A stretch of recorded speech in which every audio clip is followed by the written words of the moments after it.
The best ideas in automotive history were almost never celebrated when they arrived. They were dismissed, called unnecessary, expensive, fragile, or ahead of their time. That last phrase sounds like a compliment. It is not. Being ahead of your time means being right and being punished for it. What you are about to see is a collection of car features that were invented decades before the world was ready to accept them. Some of them are now mandatory by law. Some of them are in every car you have ever driven. And almost none of them were appreciated when they first appeared. In 1933, an inventor named Brooks Walker built something that looked impossible. He designed a hidden fifth wheel concealed underneath the rear of a full-size car. When the driver needed to parallel park, this wheel dropped down, lifted the rear slightly, and pivoted the entire car sideways into the parking space. Like a shopping cart. In 1933, no sensors, no software, no cameras, just a mechanical wheel and a lever. Crowds watched the public demonstration in disbelief. It worked flawlessly, but the mechanism was expensive. It consumed trunk space, and the moving parts added maintenance most dealers were not equipped to handle. Buyers called it a gimmick. The idea vanished entirely. 90 years later, engineers at every major automaker are building automated parking systems that do exactly what Walker's fifth wheel did. He did not have the technology of the future. He had the thinking of the future. The world simply was not ready to follow him. In 1948, Preston Tucker revealed the Tucker 48, a car that carried a center headlight between the two standard lamps. But this was not a decoration. It turned with the steering wheel. When the driver turned left, the center headlight swiveled left, illuminating the corner before the car reached it. On dark rural roads where there were no streetlights, no reflectors, no warning signs, this was the difference between seeing a hazard and hitting one. The concept was brilliant, practical, and genuinely life-saving. But most American states at the time only allowed 2 headlights on a car, making Tucker's third light legally problematic. His company collapsed under financial and political pressure before the idea could spread to other manufacturers. Today, adaptive headlights that follow your steering input are a premium safety feature offered by Porsche, BMW, Mercedes, Audi, and dozens of other manufacturers. They call it innovation. Tucker called it common sense 77 years ago. In 1955, Citroën introduced the DS, and nothing about it was normal. The suspension alone would have been enough to rewrite engineering textbooks. Citroën replaced conventional metal springs with hydropneumatic spheres, nitrogen gas capsules working with hydraulic fluid to create a ride quality that felt like the car was floating above the road rather than touching it. The system could self-level automatically. It adjusted to different passenger loads without the driver doing anything. It absorbed potholes and broken surfaces that would rattle any other car on the market into pieces. Mechanics feared it because it required specialized knowledge, proprietary tools, and a willingness to work with high-pressure hydraulic systems that most garages were not trained for. Buyers who understood the system loved it with an almost religious devotion. The DS proved that a car could actively negotiate the road surface instead of simply enduring it.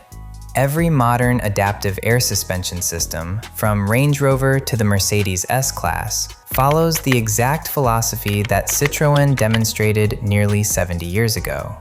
They just did it with computers instead of courage. In 1956, Buick displayed the Centurion concept car with something no production vehicle had ever carried: a rear-mounted camera connected to a screen on the dashboard, replacing the rearview mirror entirely. In an era when many American households were still adjusting to owning a television set, Buick imagined a car that could see behind itself through a lens. The idea was to eliminate blind spots and make reversing safer. The technology was too bulky, too fragile, and too expensive to mass produce in the 1950s. So the concept sat dormant for decades, while the world waited for miniaturized cameras and affordable screens. By 2018, the United States government made rear-view cameras mandatory on every new car sold in the country. Buick saw it 62 years before anyone else thought it mattered. The only thing missing was patience. In 1959, Cadillac looked at a problem every night driver knew, but nobody talked about: the blinding glare of headlights reflecting through the rearview mirror.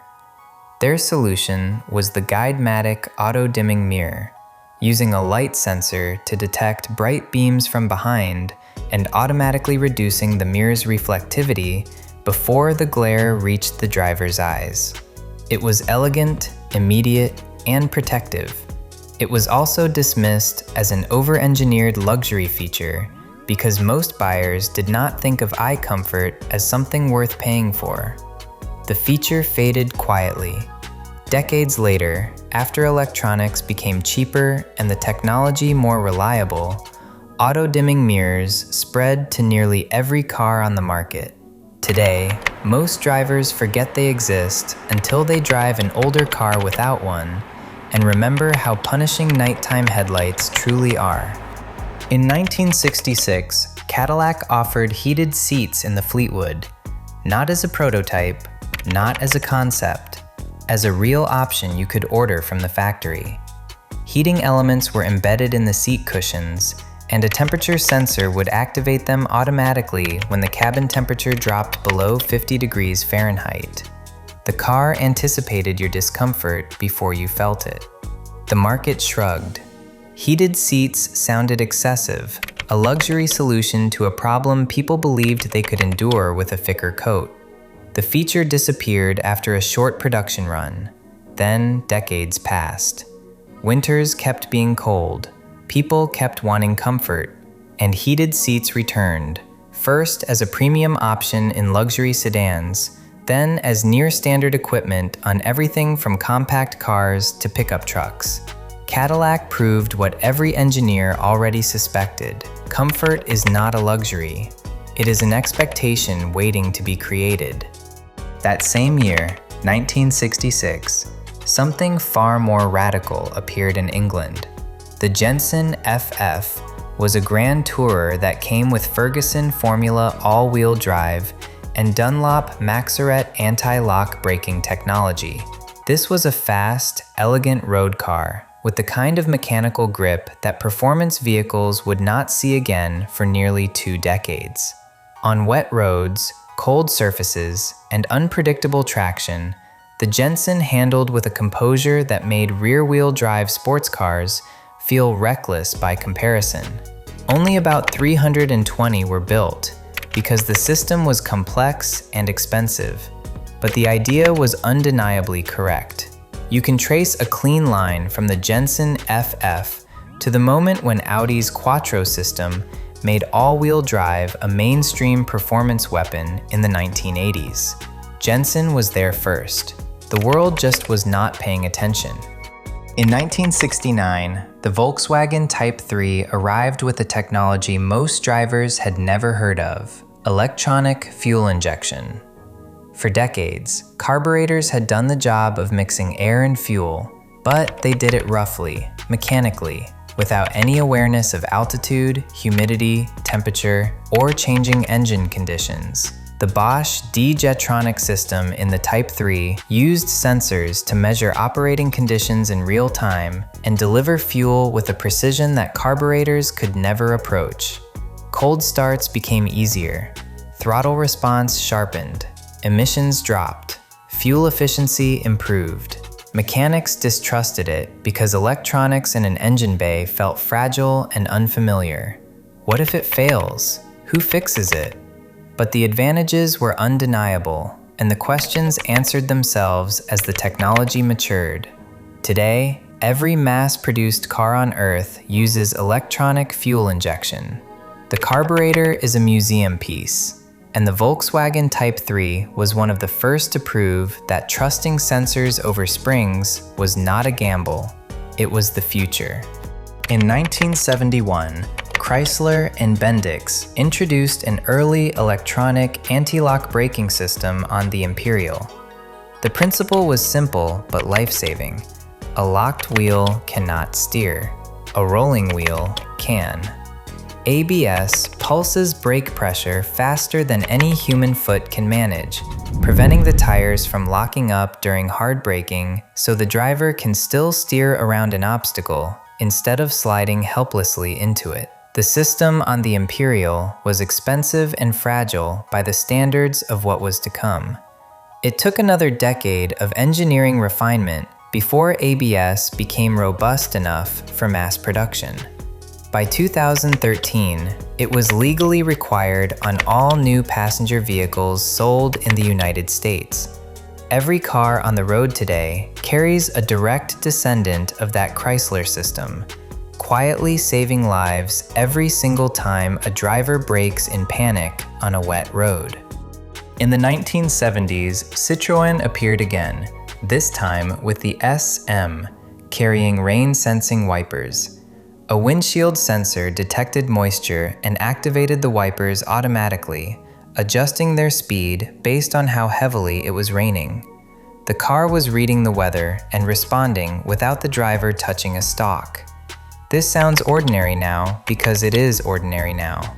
Back then, it was the machine developing awareness, and the components were too expensive and too fragile for mainstream brands to risk customer complaints. Once sensors became cheaper and more reliable in the 1990s, rain-sensing wipers spread rapidly across the industry. Citroën's pattern was always the same: build the future, wait for the world to catch up, never apologize for being early. In 1978, Saab did something the automotive establishment thought was reckless. It put a turbocharged engine in an everyday car. The Saab 99 Turbo used forced induction to extract dramatically more power from the same engine displacement. Before this, turbochargers belonged to race cars, airplanes, and temperamental exotic machines operated by specialists, not commuters driving to work in the snow. Critics warned about turbo lag, excessive heat, and expensive maintenance. They were not entirely wrong. Early turbos demanded respect and careful driving, but Saab proved that regular people could live with the technology, that the performance gains were real and addictive, and that forced induction did not require a racing license. Today, turbocharging is the industry's default solution for balancing power with fuel efficiency and emissions compliance. From economy hatchbacks to supercars, turbos are everywhere. Saab did not invent the turbocharger. It proved the turbocharger could live in a driveway. In 1980, Aston Martin launched the Lagonda with a fully digital dashboard. No analog gauges, no needles, glowing screens replacing every traditional instrument, with touch-style controls that made the cabin feel like the cockpit of a spacecraft. The ambition was extraordinary. The execution was catastrophic. The electronics of 1980 could not survive the constant vibration, heat cycles, and long-term abuse of daily driving. Displays failed, systems crashed, repairs cost a fortune, and Aston Martin's reputation took damage it did not need. The Lagonda became a cautionary tale about reaching too far, too fast. But the idea was completely correct. Today, fully digital instrument clusters are standard equipment in cars that cost a fraction of what the Lagonda did. The screens are brighter, faster, and essentially unbreakable. Aston Martin was not wrong about the destination. It just arrived 30 years before the road was built.